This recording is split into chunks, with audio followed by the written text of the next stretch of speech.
Qaranglar, sizlarga hozir bitta zo'r informatsiya aytib beraman. Mercedes-Benz kompaniyasini 79-85-yillar oralig'ida ishlab chiqarilgan model. Adashmasam W123 deb nomlangan ekan. Juda ham baquvvat qilib ishlab chiqarishgan ekan. Eng kamida texnik ko'riksiz 1 million kilometrgacha yurgan ekan.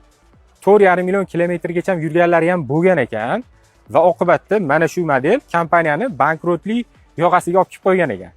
Endi aytilyaptiki, o'tda mana shunaqa sifatli bo'lib ketsa ham bu kompaniyani zarariga ham ishlashi mumkin ekan. Endi o'zimizning sohadan kelib chiqqan holatda bitta informatsiya esimga tushdi va sizlar bilan bo'lishmoqchiman. O'rtoqlashmoqchiman. Ya'ni Panasonic'ni zavodiga borganimizda vyuklyatorlarni tekshiradigan laboratoriyaga kirdik.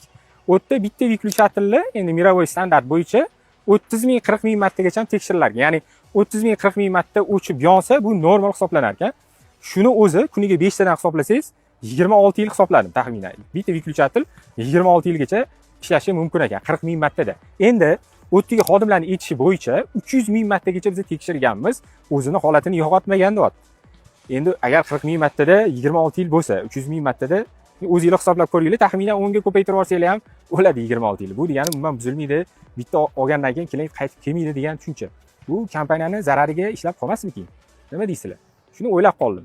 Fikringlarni kommentariyada yozinglar, birga o'rtoqlashamiz. Salomat bo'linglar. Assalomu alaykum.